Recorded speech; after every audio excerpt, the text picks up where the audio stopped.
Si vous voulez vous débarrasser de votre femme, trouvez-vous à Madison Square à 11h30 demain matin, 7e banc, allée des Acacias. C'est ce qui est écrit dans la lettre que Richard Goodman tient froissée à l'intérieur de sa poche lorsqu'il pénètre dans le jardin public. La mâchoire crispée par la colère, il compte 1, 2, 3, 4, 5, 6. Puis il ralentit. 2 personnes occupent déjà le 7e banc.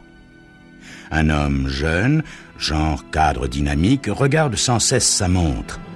Un autre, aux cheveux sales et à la chemise toute tachée, croque le paysage sur un bloc de papier à dessin qu'il tient sur ses genoux.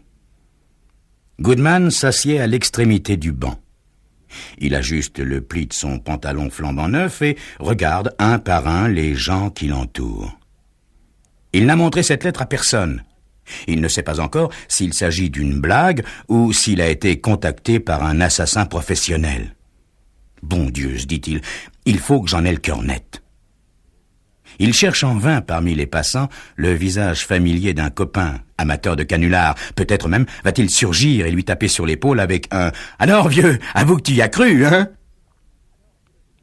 Le temps passe et Goodman croit de moins en moins à cette version. Il scrute les fenêtres des bâtisses d'en face. Il voit les secrétaires affairés, les bras chargés de dossiers. Au premier étage, une fille en robe rouge parle d'une façon animée avec un homme trapu qui semble assez vieux pour être son père. Qu'est-ce qu'elle peut bien lui raconter? Il la trouve sacrément jolie. Ah, s'il n'y avait pas ce rendez-vous du diable, il irait volontiers lui conter Fleurette. Mais comment faire pour la rencontrer? Faire les 100 pas en attendant qu'elle ait terminé sa journée de travail? D'ici là, il en aura terminé avec cette histoire de lettres. Pour l'instant, elle n'a pas l'intention de sortir. Elle s'assied juste devant la grande baie vitrée, face à un bureau, et se met à écrire, le visage penché sur sa feuille. Elle ressemble à une écolière. Une belle écolière aux cheveux tirés par un chignon en forme de brioche. Il y a bien longtemps qu'une femme ne lui a pas plu autant. Elle a cette aisance voluptueuse et cette manière de parler avec les mains qu'ont toutes les Italiennes. C'est bien ça. Lorsqu'elle s'est mise à parler avec cet homme, elle lui a fait terriblement penser à Giulietta, son amour de 20 ans. Le regard de Richard Goodman se porte à nouveau sur les bancs voisins. Une vieille femme vient de s'installer avec son cabas qu'elle fouille et refouille. Va-t-elle en sortir des aiguilles à tricoter, un livre, des miettes pour les pigeons? Ça lui semble interminable. Soudain, le jeune cadre bondit joyeusement du banc pour enlacer une dactylo au chemisier bleu. Goodman regarde sa montre et lance un juron. Il est là depuis une demi-heure. Il amorce un mouvement pour se lever lorsqu'il entend « Ne partez pas, Goodman ». C'est l'artiste qui a parlé. Goodman avait presque oublié sa présence. Il remarque qu'il a terminé l'esquisse de l'immeuble. Dessus figure la silhouette de la fille à la robe rouge. Il a un long visage taciturne et une barbe de 2 jours poivre et sel. « C'est vous qui avez envoyé cette lettre ?» demande Richard. L'homme acquiesce. « Je devrais vous faire coffrer ou vous casser la figure » continue Richard. « Posez la main sur moi et j'appelle un flic. Ils auront vite fait de mettre les choses au point au commissariat. » C'est ce que vous croyez, monsieur Goodman. Mon casier judiciaire à moi est blanc comme neige. C'est pas comme certains. Richard Goodman sent son visage s'empourprer. Son casier judiciaire comporte effectivement une toute petite tâche, une bêtise, comme on dit, qu'il a commise le jour de sa majorité. Un vol d'outils sur un chantier avec une bande de copains. Des broutilles, quoi. Néanmoins, son casier, depuis, n'est pas vraiment vierge. L'homme doit sûrement prêcher le faux pour savoir le vrai, se dit-il. Et pour cacher sa gêne, il demande aussitôt « Qu'est-ce qui vous fait penser que je veux me débarrasser de ma femme ?» Je vous l'ai entendu dire au Sardi lundi soir à un copain. Vous lui avez murmuré exactement « Je donnerais volontiers $1 million pour me débarrasser de ma femme. » Goodman se revoit effectivement au Sardi lundi soir avec Joe Hooper. Il se rappelle lui avoir parlé de se débarrasser de sa femme. Elle venait juste de lui faire une scène, comme toujours, lorsqu'il refusait d'assister à ces abominables réunions familiales. Aussi, j'ai décidé d'intervenir, ajoute l'artiste. « Vous êtes un malade, dit Goodman. J'étais ivre. Pourtant, vous étiez très convaincant. » Goodman se racle la gorge et pointe son doigt vers l'individu. « Je ne suis pas un assassin, et maintenant vous allez la fermer. J'en ai suffisamment entendu comme ça. » Cependant, Richard Goodman ne semble pas vraiment décidé à quitter le banc. Il espère secrètement savoir combien d'informations cet inconnu détient sur lui. L'homme semble avoir entendu son souhait et poursuit. « J'ai cuisiné le barman pour avoir des renseignements. Richard Goodman, amateur de golf, la cinquantaine, marié à la 5e fortune d'Amérique. C'est là où vous avez fait une sacrée gaffe, mon vieux. » Que voulez-vous dire par là? Les mots sont sortis de sa bouche avant qu'il puisse les retenir. Il a conscience qu'il fait gagner de plus en plus de terrain à l'inconnu. Mais oui, vous auriez pu choisir une fille de nouveau riche. Ah, mais non, vous vous êtes collé à une famille qui a de l'argent depuis 3 ou 4 générations, à la mentalité bourgeoise, le genre bonnes œuvres. Notre fortune nous sert à faire le bien. Goodman n'en revient pas. L'homme est incroyable. Il vient de citer Inès, sa femme, mot pour mot. Notre fortune nous sert à faire le bien. J'imagine comment vous avez mené votre barque, continue l'artiste. Vous vous êtes inscrit à ce club de golf et puis ça vous a servi aussi pour y fréquenter les jeunes filles du monde. Ça n'est pas pour vous humilier, mais je vous ai étudié de près, voilà tout. Vous vous croyez intelligent? Dit Goodman en regardant attentivement les vêtements sales et bon marché du peintre. Un pouilleux, voilà ce que vous êtes. Vous avez gaffé en épousant cette Inès, poursuit l'homme sans se démonter. Avant que vous l'ayez compris, elle vous tenait en vous faisant siéger au conseil d'administration des œuvres de charité de sa famille. L'homme sourit à Goodman et ajoute en le regardant avec insistance « Je vous plains. Ce sont ces œuvres philanthropiques qui doivent vous taper le plus sur le système. Tous ces millions qui fichent le camp alors que vous travaillez pour gagner votre vie. » Puis, hochant la tête pensivement, il précise « clinique pour chiens, foyer pour filles-mères, hôpitaux pour malentendants, et j'en passe. » Richard Goodman a soudain envie de porter ses mains à ses oreilles et de crier « stop !»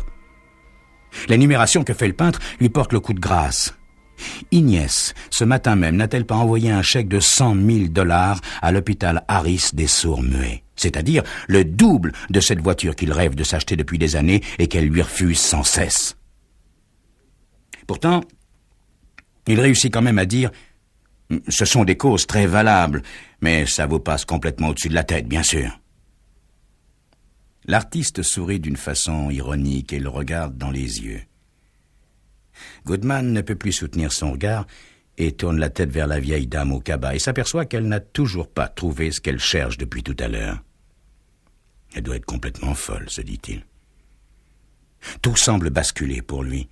Il se sent oppressé et n'a plus la sensation d'être en face d'un étranger, mais à côté du double de lui-même. Aujourd'hui, Richard Goodman avait rendez-vous avec lui-même. Sinon, comment cet homme pouvait-il détenir une connaissance aussi intime sur lui? Et puis, il y a cette femme en face, qui ne lui semble pas totalement étrangère non plus. Elle le fascine, autant parce qu'elle est belle, que parce qu'elle lui rappelle cette amie du passé qui aurait dû devenir sa femme si Inès ne lui avait pas mis la main dessus. Il a cru un certain temps qu'il finirait par l'aimer, Inès, mais il a vite compris que la tyrannie qu'elle exerçait avec son argent était odieuse. Il a fini par trouver des compensations dans l'amour du golf et avec quelques aventures de courte durée. Il a même réussi à réunir les deux au même endroit. Soudain, la voix du peintre le fait presque sursauter. Vous pourriez avoir la vie que vous avez toujours désirée, riche et libre. Vous disputeriez tous les tournois que vous voudriez et vous seriez couvert de jolies filles. Il vous suffit simplement de dire « Je veux que vous descendiez ma femme ». Les plis d'amertume au coin de la bouche de Richard Goodman ont disparu. Un film délicieux en Technicolor se déroule sur l'écran privé de son esprit. Il va à grands pas vers le club de golf, libéré à jamais des conseils d'administration et des heures de bureau. Un journaliste de télévision crie dans un micro « Et maintenant, voici que le plus populaire champion de l'histoire du golf a mis dans le mille une fois de plus. Vous venez juste de voir Richard Goodman gagner le grand tournoi national. » Allez, mon vieux, dites-le. Quel est votre nom? Demande Richard. Appelez-moi Jim. Goodman prend une profonde inspiration et regarde autour de lui. Les bancs voisins sont vides. Il lève un peu la tête. La jeune femme à la robe rouge est toujours là. Elle a défait son chignon et une chevelure de rêve retombe sur ses épaules. Richard s'imagine se promenant librement à son bras. Soudain, elle redresse la tête et porte directement son regard sur lui. Elle semble lui sourire. N'est-ce pas le signe qu'il faut accepter? Se dit-il.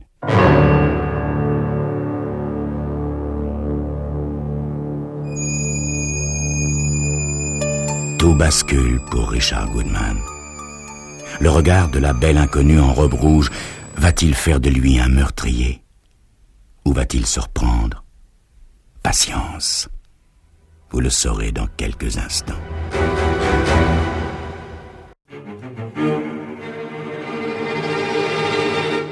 Alors tout devient très clair pour Richard Goodman. C'est pour elle qu'il va tuer sa femme. C'est pour elle qu'il va prendre tous ses risques. C'est pour elle qu'il ira jusqu'au bout. D'accord, Jim. Je veux que vous supprimiez ma femme. À la bonne heure, lance le peintre. Goodman n'est même pas hérissé par la réaction légère que vient d'avoir l'artiste. Son regard a croisé celui de la jeune femme à la robe rouge et il s'est tout simplement absenté. Elle se balance sur son siège avec nonchalance. Enfin, il tourne la tête vers lui et, la gorge un peu sèche, il lui demande « Comment savoir si je peux vous faire confiance ?» Vous n'avez pas à me faire confiance. Vous me rencontrerez simplement ici sur ce même banc ce soir à 20h et vous me montrerez 20 000 $. Vous me les montrerez, mais vous ne me les donnerez pas. Quand je l'aurai supprimé, vous me paierez et je ne vous embêterai plus jamais. 20 000 $, c'est beaucoup d'argent. Ce ne sera pas un sou de moins. C'est exactement ce qu'il me faudra pour vivre à Majorque pendant 10 ans. Pour la première fois, les yeux du peintre deviennent brillants. Sa voix est enthousiaste. Sans attendre de réponse de la part de Goodman, il se lève et l'abandonne sur son banc. La jeune employée à la robe rouge a disparu de la fenêtre. Goodman voudrait bien s'attarder un peu, mais il lui faut s'en aller au plus vite s'il veut réussir à détourner tout cet argent du compte de Monsieur et Madame Goodman. Aux environs de 19h, le téléphone sonne dans le bureau de Richard. Il décroche et reconnaît immédiatement la voix du peintre. « Dites, mon vieux, je peux pas sortir par ce temps, j'ai pas encore d'imperméable. »« Ça vaut mieux, » dit Goodman. « Ça vaut mieux parce que je n'ai pas rassemblé toute la somme. »« Demain soir ?»« Non, ça me laisse pas assez de temps. Si vous me donnez le week-end, je suis sûr que je peux me la procurer. Lundi soir à 21h, même endroit. D'accord ? » Parfait, mon vieux, parfait. Lundi soir, vers 21h, Richard Goodman pénètre pour la seconde fois dans Madison Square. Mais cette fois-ci, il tient à la main un attaché-caisse de cuir noir. Le jardin est déserté par les enfants et les employés de bureau. Seuls restent encore quelques rares passants solitaires. « Je reconnais une chose », dit Goodman au peintre après s'être assis près de lui. « Je reconnais une chose, vous avez choisi un bon endroit ici, personne ne peut nous écouter. » « Avez-vous apporté le fric, vieux ?» Goodman compose une combinaison secrète sur son attaché-caisse. Un déclic se produit et il entr'ouvre la mallette. « Le voici, vous pouvez compter. » L'artiste glisse sa main à l'intérieur et palpe avec amour les liasses de billets. Non, pas maintenant. Je vous fais confiance. Alors, c'est pour quand? Demande Goodman. Demain matin, quand vous serez parti au boulot. Ce sera comme si elle avait été surprise par un cambrioleur. Elle aura été tuée dans la lutte. Alors, rendez-vous demain à 13h. Le peintre, sans un mot de plus et sans même le regarder, se lève et s'en va, décidé à accomplir son crime. Goodman reste un peu perplexe. Il remonte le col de son loden, pose la mallette sur ses genoux et s'adosse au banc. Il pousse un long soupir qui l'aide à se relaxer. Il ferme un instant les yeux et pense à la fille à la robe rouge. Lorsqu'il sera à nouveau libre, il l'attendra à la sortie de l'immeuble et, sans l'effrayer, il lui déclarera sa flamme. Puis, il reviendra les jours suivants jusqu'à ce qu'elle accepte de dîner avec lui. Il lui fera porter des fleurs dès demain. Et si j'allais voir tout de suite le nom de la société pour laquelle elle travaille? Il regarde à nouveau l'immeuble d'en face, mais l'obscurité le décourage. Il préfère rêver encore au premier mot qu'elle prononcera, à la surprise de ses grands yeux lorsque le coursier lui dira que ces fleurs sont pour elle. Elle tournera doucement la tête vers la fenêtre pour le remercier. Il sera là. Elle lui sourira. L'idée de revenir ici demain lui ferait horreur s'il ne savait pas qu'il la retrouvera au même endroit. Vraiment, cette idylle ne pouvait pas mieux tomber. Soudain, la vue d'un gardien le ramène à la réalité. Il se lève brusquement et d'un pas vif se dirige vers la sortie. Pour l'instant, il lui reste à affronter la nuit.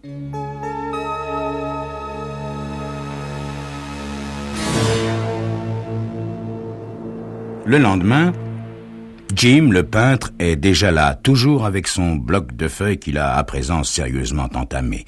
Ses doigts sales ne se lassent pas de manier le fusain qui court habilement sur le papier. Goodman se tient debout devant lui, trop anxieux pour s'asseoir. Il veut savoir. Sa nuit a été atroce, peuplée de cauchemars. Pourtant, tout semble à sa place, comme il l'a espéré. Il prend soin de vérifier d'un bref regard que la fille à la robe rouge est bien derrière sa fenêtre. Elle a l'air toute surprise en le voyant. Ah, c'est bien la preuve qu'elle me reconnaît et que je ne lui suis pas indifférent non plus, se dit-il. Il ose esquisser un sourire.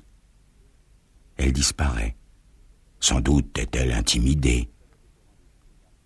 Le soleil est au rendez-vous et l'artiste n'a pas l'air de quelqu'un qui a raté son coup. D'ailleurs, il lui demande tout de suite si la somme se trouve bien à l'intérieur de la mallette.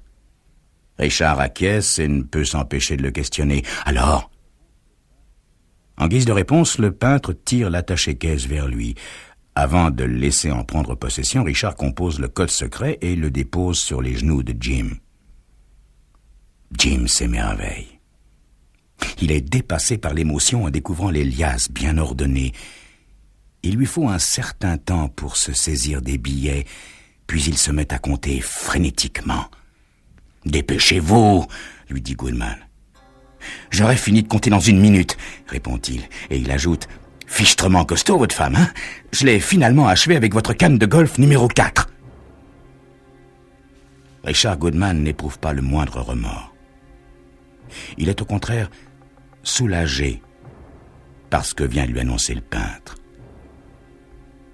Pendant que ce dernier est penché sur le contenu de l'attaché-caisse, il aperçoit derrière la fenêtre la jeune femme qui est revenue dans la pièce. Elle parle avec un homme d'une 40aine d'années, avec beaucoup de véhémence. Quel tempérament pour s'exprimer avec autant de gestes. Son intuition du début ne l'a sûrement pas trompée. Elle est forcément italienne. Ma belle italienne. Se laisse-t-il aller à dire à mi-voix. Soudain, de toutes parts, fusent les sifflets de la police. Des couloirs sombres des buildings surgissent des hommes en uniforme et en civil. Ils sautent par-dessus la palissade du parc. Bientôt, les 2 hommes se retrouvent encerclés avant même qu'ils puissent tenter de s'échapper.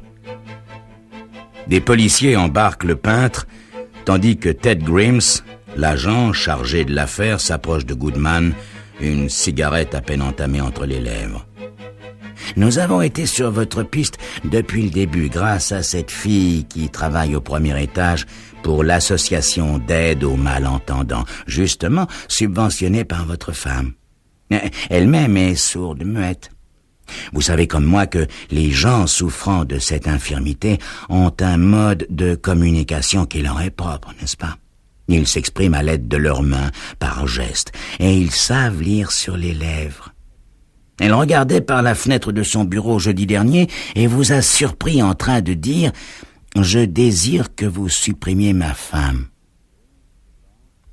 Grimm se penche et rallume sa cigarette qui vient de s'éteindre. On a mené notre enquête avec elle, mais on vous a perdu de vue car vous n'étiez pas au rendez-vous que vous vous étiez fixé. On a donc laissé tomber, et puis tout à l'heure, elle vous a aperçu sur le banc. Elle nous a immédiatement fait appeler, n'est-ce pas?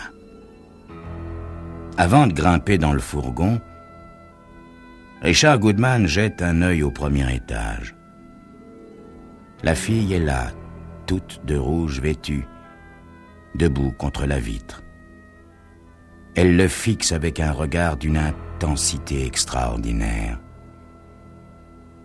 Il ne l'a jamais vue d'aussi près. Elle est vraiment très belle. « Je vous aime », murmure-t-il, sachant à présent qu'à sa manière, elle l'entend.